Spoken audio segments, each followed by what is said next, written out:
कराडमधील रेखा सकटचे आणखी कारनामे उघड झालेत। पॉक्सोत तरुणाला अडकवून खंडणी उकळलीये।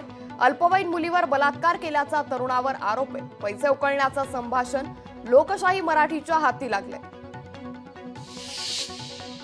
पैठण आगारातील एसटी कर्मचाऱ्यांनी निदर्शनं केली आहेत। एसटी कर्मचाऱ्यांच्या मागण्या अनेक वर्षांपासून प्रलंबित असून राज्य सरकार कुठलीही दखल घेत नसल्यानं कर्मचाऱ्यांकडून यावेळी सरकार विरोधात घोषणाबाजी करण्यात आली। हिंगोलीच्या सेनगाव इथं अपंग योजनेच्या प्रस्तावाला पैसे दिल्याशिवाय मंजुरी मिळत नसल्यानं महिलांच्या वतीनं बोंबाबोंब आंदोलन करण्यात आलंय।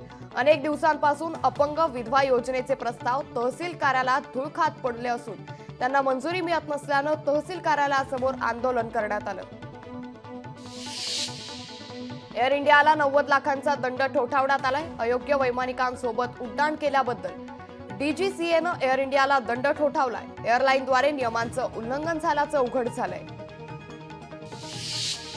राष्ट्रीय बाल अधिकार संरक्षण आयोगाच्या अधिकारी रुपाली बॅनर्जी सिंग यांनी बदलापुरातील शाळेच्या शिक्षकांची चौकशी केली आहे। तसंच पॉक्सो कायद्याअंतर्गत शाळा व्यवस्थापनाविरोधात गुन्हा दाखल करण्यात आलाय।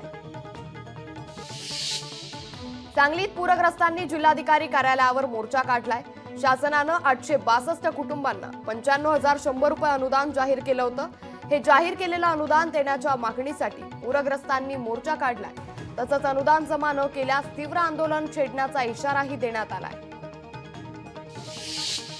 पुणे महापालिका आयुक्त राजेंद्र भोसले आणि मुख्य बांधकाम अभियंता प्रशांत वाघमारे यांनी शरद पवारांची भेट घेतली। शहरातील पुराला नदी सुधार प्रकल्प जबाबदार असल्याचा आरोप करण्यात आलाय। आदिवासी समाज बांधवांनी विविध मागण्यांसाठी नांदेड जिल्हाधिकारी कार्यालयावर मोर्चा काढलाय। शासनानं तात्काळ आमच्या मागण्यांची दखल घेऊन मागण्या मान्य कराव्यात, अन्यथा राज्यातील प्रत्येक जिल्ह्यात आदिवासी समाज बांधव रस्त्यावर उतरेल असा इशारा माजी आमदार संतोष टारफे यांनी दिलाय। मुख्यमंत्री युवा प्रशिक्षण कार्य योजनेअंतर्गत परभणीत 455 शिकाऊ शिक्षकांची भरती केली जाणार आहे। यासाठी हजारो डीएड बीएड झालेल्या उमेदवारांनी अर्ज करण्यासाठी मोठी गर्दी केली आहे।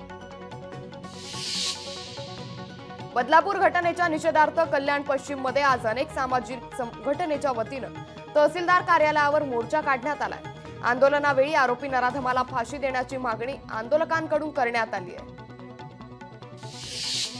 निधीचा गैरवापर केल्याप्रकरणी सेबीनं उद्योगपती अनिल अंबानींवर 5 वर्षांसाठी शेअर बाजारात बंदी घातली। अंबानींना 25 कोटींचा दंडही ठोठावण्यात आलाय। कोणत्याही लिस्टेड कंपनीत संचालक असण्यावरही त्यांच्यावर बंदी घालण्यात आली आहे। परभणीच्या जैतापूर परिसरातील कब्रस्तानात बांधलेल्या अनधिकृत शौचालय संतप्त नागरिकांनी तोडलंय। शौचालयाचं सांडपाणी उघड्यावर सोडल्यानं नागरिकांनी शौचालय तोडलं। याबरोबरच अनधिकृत बांधकाम करणाऱ्यांवर कारवाई करण्याची मागणी करण्यात आली।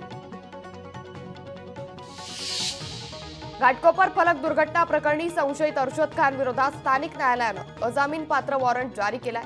नुकताच अर्शद खानचा अटकपूर्व जामीन सत्र न्यायालयानं फेटाळला होता। अमरावतीत शिक्षकाकडून अल्पवयीन मुलीचा विनयभंग करण्यात आल्याचा धक्कादायक प्रकार समोर आलाय।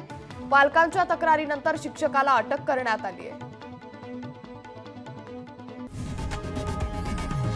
लोकशाही मराठी ऐका, पहा, जागरूक रहा।